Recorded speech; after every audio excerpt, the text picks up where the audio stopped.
think it's very important for us to understand that there have been issues of global proportion that we believed were so institutionalized there was nothing we can do about it.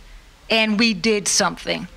So I want us to think about putting these issues in historical context and realize that there were issues involving gender that we thought women would never have the rights they have today, but we did something about it. We thought there would always be lynching, there would always be Jim Crow desegregation, and we did something about it. So I want us to know that each one of us has power.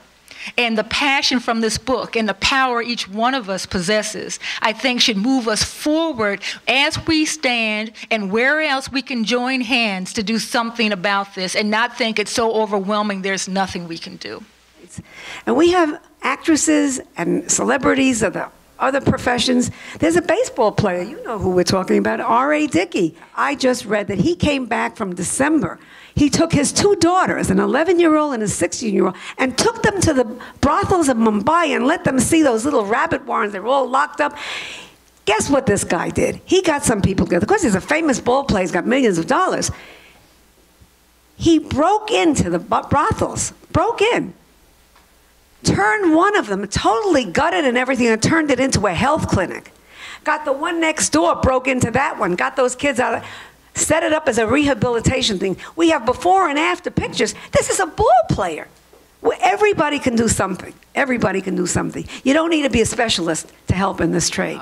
And we've been talking about a lot of work that needs to be done at the end, like how we need to have laws, how we need to get these kids rescued. Work needs to be done at both ends. So there's a huge social, cultural transformation that needs to happen.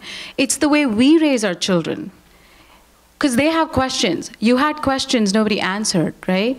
Or they were like, oh, it's their culture. But no, how are we going to educate our sons and our daughters? And who are they going to grow up to be? Because I think it's too late to intervene when there's a pimp. He's old enough, he's gone through whatever abuse he went through. When there's a prostitute, a 35-year, 40-year-old woman, she's already been chewed out. She's been betrayed. The whole sex trafficking trade is a story of the most horrendous kind of betrayal. You can't have these kids start to trust like that. We rescue them, but that doesn't mean anything. That's not really rescue. You pull them out, and they don't know anything else. And the world doesn't accept them. That's us. My mother didn't allow me to go to these neighborhoods. She was so scared.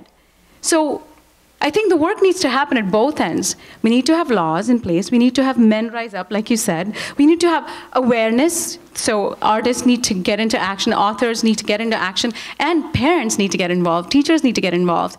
Social transformation. Then we meet midway. We have to stand up. What do we believe in as a people? How do we want history to look back at us during this time period? And I think this book is a wake-up call that we need to know. When generations look back, just like with slavery, we're not going to be able to get away with, oh, that was the culture of the time. You know it's wrong, and you know there's something that needs to be done.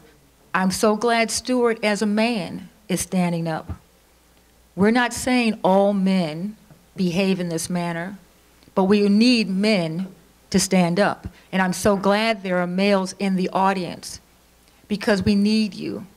And so many issues, so many times when we have concern that is one where there are majority females involved and other females who are the advocates, we need men involved.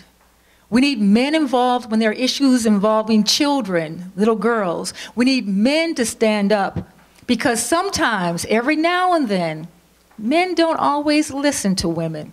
Maybe a vicious rumor. We need men to talk to other men. We need men to stand up for us as well. We're all very strong, very intelligent, very willing to be our own advocates.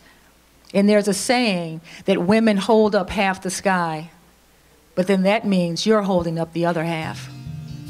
We need you to stand up for us as well. For an ongoing problem, all of us standing together, we can do something about this.